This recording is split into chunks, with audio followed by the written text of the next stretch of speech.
نصلي على رسوله الكريم أما بعد فأعوذ بالله من الشيطان الرجيم بسم الله الرحمن الرحيم سبحان الذي أسرى بعبده ليلا من المسجد الحرام إلى المسجد الأقصى صدق الله العظيم وصدق رسوله النبي الأمين المكين المبين الكريم ونحن على ذلك لمن الشاهدين والشاكرين والذاكرين والزاهدين والحمد لله رب العالمين. برادران اسلام، سیدی و سندی اعلی حضرت امام احمد رضا خان علیہ رحمت و رضوان نبی کریم علیہ الصلوۃ والتسلیم کی بارگاہ میں جب خراج عقیدت پیش کرتے ہیں تو سیدی یہ کہتے ہیں: یا رسول اللہ، سرور کہوں کہ مالک و مولا کہوں تجھے. یا رسول اللہ، سرور کہوں کہ مالک و مولا کہوں تجھے، باغے خلیل کا گلے زیبا کہوں تجھے. لیکن رضا نے ختم سخن اس پہ کر دیا: خالق کا بندہ خلق کا آقا کہوں تجھے. یعنی مخلوق کا تو آقا اور خالق کا بندہ، یعنی امتیوں کو تو آقا اور اللہ رب العزت کا بندہ. کون؟ جناب محمد رسول اللہ علیہ السلام. برادران اسلام، آئیے کچھ گفتگو شریف سے ماقبل ہم اور آپ بڑے ادب و احترام کے ساتھ اس نبی کی بارگاہ میں جو ساری کائنات کا مالک و مختار ہے، اس نبی کی بارگاہ میں جو تمام نبیوں کا سردار ہے، اس نبی کی بارگاہ میں جو امام الانبیاء ہے، اس نبی کی بارگاہ میں جو محبوب خدا ہے، اس نبی کی بارگاہ میں کہ جس کے تعلق سے رب ارشاد فرماتا ہے: وَمَا أَرْسَلْنَاكَ إِلَّا رَحْمَةً لِلْعَالَمِينَ. حبیب، ہم نے آپ کو ساری کائنات کے لیے رحمت بنا کر بھیجا ہے. اس نبی کی بارگاہ میں جس کے تعلق سے امام احمد رضا خان فاضل بریلوی فرماتے ہیں کہ چمک تجھ سے پاتے ہیں سب پانے والے، میرا دل بھی چمکا دے چمکانے والے. آئیے ہم اور آپ اسی نبی کی بارگاہ میں بڑے ادب و احترام کے ساتھ درود پاک کا نذرانہ پیش کریں. پڑھیں: اللہم صلی علی سیدنا و مولانا محمد طب القلوب و دوائها وعافیة الابدان و شفائها و نور الابصار و ضیائها. صلو علیہ الصلوۃ والسلام علیہ حبیبی یا رسول اللہ صلی اللہ تعالی علیہ وسلم. برادران اسلام، قرآن مقدس کی آیت کریمہ میں نے آپ کے سامنے پیش کی. 15واں پارہ ہے، ابتدائی آیت ہے کہ سبحان الذی اسریٰ بعبدہ لیلا من المسجد الحرام الی المسجد الاقصی. کیا مطلب؟ یعنی پاک ہے وہ ذات، پاک ہے وہ ذات جو لے گیا راتوں رات، پاک ہے وہ ذات جو لے گیا راتوں رات اپنے حبیب کو مسجد حرام سے مسجد اقصی تک. عزیزان گرامی وقار، اعلان نبوت کے 11ویں سال حضور علیہ السلام نے جو اعلان نبوت کیا، یعنی اپنی نبوت کا اعلان کیا، یہ اعلان کیا تھا 40 سال کی عمر میں. لیکن اس کا مطلب یہ نہیں کہ حضور 40 سال بعد نبی بنے تھے. حضور علیہ السلام تو پیدا ہوتے ہی نبی تھے.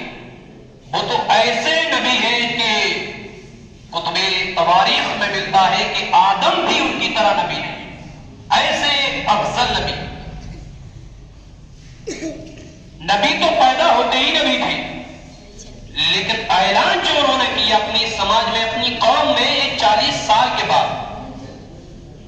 پہلے 40 سال سے پہلے بھی اسلام کی تبلیغ کرتے رہے، لیکن پوشیدہ طور پر. لیکن جب قرآن کا اعلان ہو گیا فَاصْدَقْ بِمَا تُؤْمَرُ وَأَعْرِضْ عَنِ الْمُشْرِكِينَ، یعنی اے حبیب اب علانیت کہہ دیجیے, کھلے عام بتا دیجیے, جو ہمارا پیغام تم تک پہنچتا ہے کھلے عام لوگوں کو بتاؤ. ہمارے پیغام کو, ہماری باتوں کو اب عام کرنے کا وقت ہے, اب عام کیجیے. وعارض, منہ پھیر لیجیے عن المشرکین, اور مشرکوں سے. جو بات آپ کو کہے حبیب آپ اس بات کو کھلے عام بیان کر دیجئے, لوگوں کو اعلان شروع کر دیجئے. حضور علیہ السلام نے اعلان شروع کر دیا.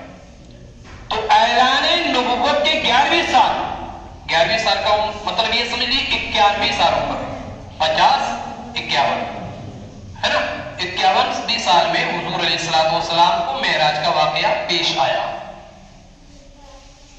حضرت روح الامین یعنی حضرت جبریل علیہ السلام 70,000 فرشتوں کو لے کر حاضر ہوئے, اور اس سمے ہمارے براب کے آقا جناب محمد رسول اللہ ام ہانی بنت ابی طالب کے گھر تشریف فرما تھے.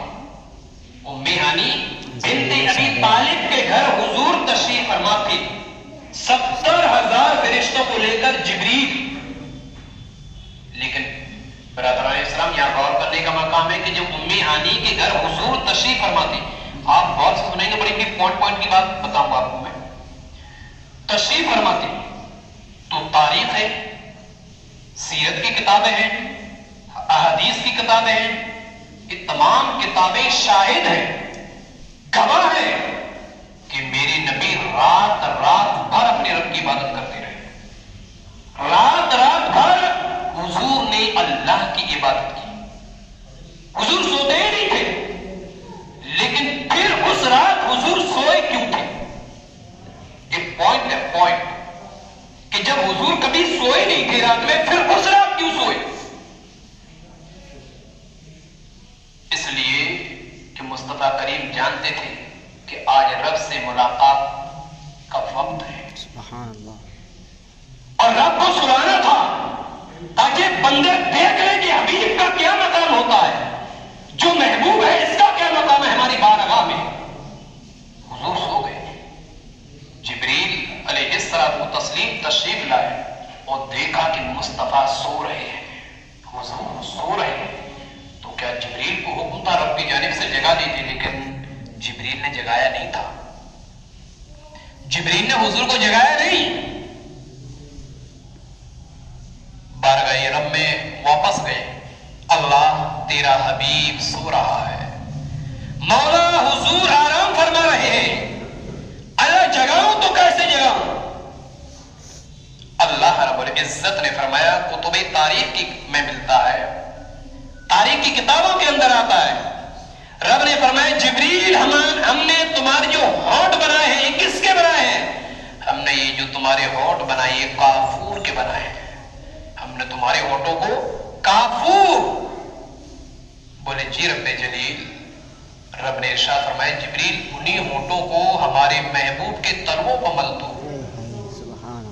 انہی ہونٹوں کو ہمارے محبوب ہمارے حبیب کے تلووں پر مل دو, حبیب بیدار ہو جائیں گے, ہمارا حکم سنا دینا. مقام دیکھ رہے ہو, تمام فرشتوں کے سردار حضرت روح الامین جبریل, تمام فرشتوں کے سردار, لیکن جانتے ہیں کیونکہ رب کا حکم لانے والے کوئی اور نہیں تھے, جبریل ہی تھے, اور جبریل جانتے ہیں حبیب کا مقام رب کی بارگاہ میں کیا ہے.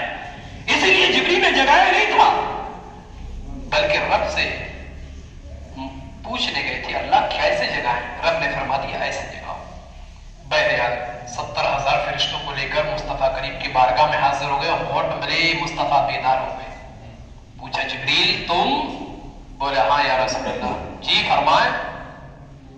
اللہ کا حکم ہے, اللہ ملاقات, اللہ سے آپ کی ملاقات ہوگی. رب کا حکم ہے کہ آپ اللہ کے پاس تشریف لے چلیں. اچھا ٹھیک ہے, ٹھیک ہے. بہرحال تیار ہوئے. جلدی آپ کے لیے ایک براق لائی گئی تھی. براق پر سوار ہوئے, مسجد حرام پہنچے. جب مسجد حرام حضور علیہ السلام پہنچتے ہیں تو وہاں کا سینہ شک ہوتا ہے, شق کا مطلب سینے کو پھاڑا جاتا ہے. حضور کے 4 مرتبہ شق ہوا تھا، ان میں سے ایک مرتبہ یہ بھی ہے حضور کا سینہ پھاڑا گیا. اب یہاں پوائنٹ ہے، اس کو دیکھنا ہے آپ. پھر اس کو آب زمزم کے پانی سے دھلوایا گیا. دل کو، اندرونی حصہ کو دھلوانے کے بعد علم و حکمت سے پر کیا. اور پھر کتب تاریخ میں یہ ملتا ہے، بڑے غور سے سنیں کہ پوائنٹ کی بات بہت خاص بات ہے. جب بیان کرتا ہوں کوئی ایک کتاب سے نہیں، کوئی بھی بیان کرتا ہوں تو بے شمار کتابوں چھال لیتا ہوں، اس کے بعد ہی میں چیز بیان کرتا ہوں. یہاں کتاب رکھی ہے، دیکھیے اس میں بھی لیکن دیکھوں تو آپ کے لیے ہے. بہت سے لوگ سوچتے ہیں شاید اپنی طرف سے تو بیان نہیں کر رہے ہیں، اس وجہ سے لے آتے ہیں. اس کی ضرورت نہیں ہے، اللہ کا فضل ہے. یہ تمام کتابیں محفوظ ہیں ہمارے سینے میں. تو کیا ہے، جو حضور کا جو دل لایا گیا تھا وہ سونے کی تشت میں، سونے کی تشت میں، یعنی ہم لوگ کیا بولتے ہیں اس کو، پیار پلیٹ وغیرہ بولتے ہیں نا، خون ہے نا، خون بولتے ہیں یا جو بھی بولتے ہیں، یعنی اتنی بڑی پلیٹ سمجھ لیجئے، اس میں سجا کر لایا گیا. لیکن وہ پلیٹ کون سی تھی؟ سونے کی. کون سی تھی؟ سمجھ میں آ رہا؟ سونے کی. اب آپ پیارے یہ بتاؤ، سونا جائز ہے یا ناجائز ہے؟ سونا تو جائز نہیں ہے، سونا استعمال کرنا جائز نہیں. جب جائز ہی نہیں تو پھر حضور کا دل اس سونے کی پیالی پلیٹ میں کیسا، اس خون میں کیسا؟ تو مفسرین کتب تواریخ کے اندر یہ لکھا ہوا ہے، اس کی 2 وجہ ہیں، ایک نہیں 2. پہلی وجہ یہ کہ پہلے سونا جو حرام ہوا ہے پہلے حرام نہیں تھا. سونا بعد میں حرمت آئی، اس کے بعد میں حرام تھا. شروع میں حرام نہیں تھا، سونا شروع میں حرام نہیں تھا. حرام کا حکم آنے سے پہلے کا معاملہ تھا، اس لیے سونے کی تشت میں لایا گیا تھا. دوسرا جواب یہ ہے کہ جو سونے میں لایا گیا تھا تو یہ جو سونا حرام ہے یہ اس دنیا کے لیے ہے، آخرت کے لیے نہیں ہے. عالم آخرت میں یہ سونا حرام نہیں ہے، یہ اس دنیا کے لیے حرام ہے، وہ بھی مرد. 2 جواب بہرحال. پھر وہاں سے حضور علیہ الصلوۃ والسلام چلتے ہیں. اب پوائنٹ، پھر پوائنٹ، 2 پوائنٹ ہو گئے. اب تیسرا پوائنٹ پھر دیکھیں. اب حضور چلتے ہیں کہاں سے؟ مسجد حرام سے مسجد اقصی تک، جس کو قرآن نے ذکر کیا ہے کہ سبحان الذی اسری بعبدہ لیلا من المسجد الحرام الی المسجد الاقصی. پاک ہے وہ ذات جو لے گیا راتوں رات اپنے حبیب کو مسجد حرام سے مسجد اقصی پر. اب یہ دوسری کتاب کے اندر دیکھیے، صحیح مسلم شریف کی روایت دیکھیے، ایک جسم کا آنے واحد میں 2 جگہ حاضر ہونا. اس میں لکھا ہے، دیکھیے ہیڈنگ دیکھ لیجیے، ایک جسم کا آنے واحد میں 2 جگہ حاضر ہونا.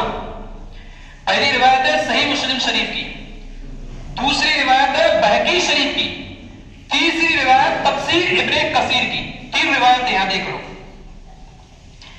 اب جب قرآن نے اعلان کر دیا پاک ہے وہ ذات جو لے گیا راتوں رات اپنے حبیب کو مسجد حرام سے مسجد اقصی تک، ٹھیک ہے، یہ قرآن کا اعلان. اب جہاں صحیح مسلم شریف کی روایت میں یہ آتا ہے کہ جب مسجد حرام سے حضور چلے ہیں مسجد اقصی تک، تو صحیح مسلم شریف کی روایت میں یہ آتا ہے کہ حضور علیہ الصلوۃ والسلام حضرت موسیٰ کی قبر سے گزر ہوا. حضور کا گزر حضرت موسیٰ علیہ الصلوۃ والسلام کی قبر کے بعد سے گزر ہوا. تو مصطفیٰ کریم نے کیا دیکھا کہ حضرت موسیٰ کھڑے ہو کر قبر کے اندر اپنے رب کی عبادت کر رہے تھے. موسیٰ علیہ الصلوۃ والسلام کھڑے ہو کر اپنے رب کی عبادت کر رہے تھے، یعنی نماز پڑھ رہے تھے اپنی قبر کے اندر. کیا مطلب؟ اپنے رب کی عبادت کر رہے تھے قبر کے اندر. صحیح مسلم شریف کی روایت. آگے لکھا ہے اور تمام انبیاء کرام علیہم الصلوۃ والسلام کا یہی حال ہے کہ وہ زندہ ہیں. انبیاء تمام زندہ ہیں. اس کے بعد کیا ہے؟ اور وہ اپنی قبور مقدسہ میں نماز پڑھتے ہیں. یہ بہقی شریف کی روایت. اب دیکھیے اس کے باوجود جب مسجد اقصی میں حضور پہنچے، اب یہاں پھر پوائنٹ، اور یہاں بڑے غور سے سننا، آپ کو پوائنٹ پوائنٹ کی چیز میں آپ کو بتا رہا ہوں. جب مسجد اقصی میں حضور پہنچے تو مسجد اقصی میں تمام انبیاء کرام موجود تھے. تمام انبیاء کون موجود تھے؟ تمام انبیاء، یعنی جتنے بھی نبی ہیں تمام موجود مسجد اقصی میں. اور وہ نبی بھی موجود تھے جن کو حضور دیکھ کر آ رہے تھے کہ اپنی قبر شریف کے اندر کھڑے ہو کر نماز پڑھ رہے تھے. وہ موسیٰ بھی جب حضور پہنچے مسجد اقصی میں، وہ موسیٰ بھی وہاں موجود. یہاں بیت المقدس کے سفر میں حضور نے دیکھا کہ موسیٰ قبر میں اپنی نماز پڑھ رہے تھے اللہ کے لیے کھڑے ہو کر، اور جب حضور مسجد اقصی میں پہنچے تو وہاں بھی حضرت موسیٰ موجود. تفسیر ابن کثیر کے اندر قال جبریل صلی خلفک کل نبی بعث اللہ عز وجل. تفسیر ابن کثیر، حضرت جبریل کہتے ہیں یا رسول اللہ علیہ الصلوۃ والسلام، میں جبریل کہتا ہوں کہ اللہ نے جتنے بھی نبی دنیا کے اندر بھیجے، ہر ایک نبی نے مسجد اقصی میں آپ کے پیچھے نماز پڑھی ہے. ہر نبی نے کل نبی ہر نبی نے آپ کے پیچھے آپ کے پیچھے نماز پڑھی، ہر نبی نے. تو آپ یہ بتاؤ موسیٰ نے کیسے پڑھی؟ جب موسیٰ قبر کے اندر موجود تھے تو مسجد اقصی میں کیسے موجود؟ کیا حضور سے پہلے پہنچ گئے تھے؟ اگر حضور سے پہلے پہنچ گئے تو اس کا مسئلہ کیا ہے؟ کیا وجہ ہے؟ تو یا مفسرین فرماتے ہیں، فقہاء فرماتے ہیں کہ دو چیزیں. اب ایک مسئلہ آ گیا، مسئلہ یہ ہے کہ یہ بتائیں نبوت کی رفتار زیادہ تیز ہے یا پھر براق کی رفتار زیادہ تیز ہے. اب مسئلہ آ گیا بڑے پوائنٹ کی چیزیں کہ نبوت کی زیادہ جو رفتار بہت تیز ہے یا براق کی رفتار زیادہ تیز. نبوت مطلب سمجھے، یعنی نبی کی جو نبوت ہے بہت زیادہ تیز ہے. اگر بہت زیادہ تیز ہے نبی کی نبوت تو پھر موسیٰ علیہ السلام کو وہاں صحیح ہے کہ وہ پہنچ گئے. لیکن اگر براق کی رفتار تیز ہے تو پھر وہاں موسیٰ کیسے؟ تو فقہاء یہ فرماتے ہیں کہ براق سے کئی گنا زیادہ نبوت کی رفتار ہے. نبوت کی رفتار براق سے کئی گنا زیادہ، اس لیے براق پیچھے رہ گئی اور موسیٰ کی نبوت نے ان کو پہلے پہنچا دیا. اب وہاں پہنچے مسجد اقصی میں تمام، اور جبریل نے پورا خلاصہ بھی بیان کر دیا کہ ہر نبی نے آپ کے پیچھے نماز پڑھی. چلو بھائی پڑھی وہ تو ٹھیک ہے، لیکن یہ بتاؤ چپ نہیں ہمارے جی چلا رہے میں کھڑے ہو گئے.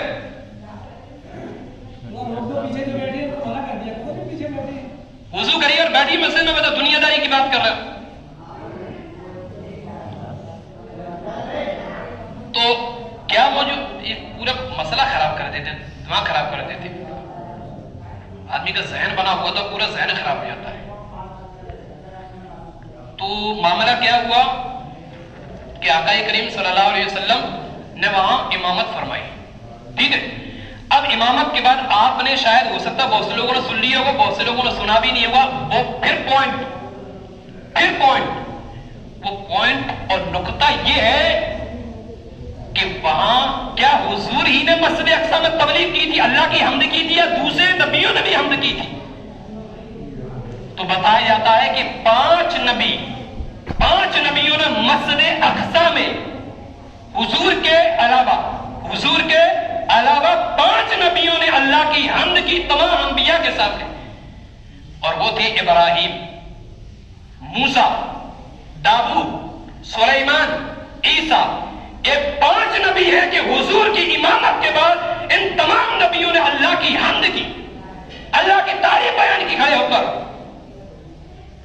6ویں مرتبہ ہمارے نبی کھڑے ہوئے تھے اور ایسی حمد بیان کی، اللہ کی ایسی تعریف کی کہ تمام انبیاء کی تعریف پر حضور کی تعریف فوقیت حاصل کر گئی. یعنی جو نبیوں نے جو تعریف کی تھی دوسرے نے، ان تمام سے بہتر رب کی تعریف ہمارے نبی نے کی تھی. جب نبی نے تعریف کی تو ابراہیم، مصطفیٰ نے تعریف کر دی، پھر 7ویں مرتبہ ابراہیم کھڑے ہوئے اور ابراہیم نے کیا کہا؟ ابراہیم نے کہا بِهَذَا فَضَلَكُمْ محمد. ابراہیم نے کہا کہ تمام نبیوں پر انہی صفات کی وجہ سے محمد کا مقام تم سب سے افضل ہے. یعنی میرے نبی نے ایسی تعریف کی، رب کی ایسی تعریف کی کہ ابراہیم روک نہ سکے اپنے آپ کو، کنٹرول نہ کر سکے اپنے آپ کو، اور برجستہ کھڑے ہو گئے اور یہی کہا کہ انہی صفات کی وجہ سے محمد تم سب سے افضل ہے.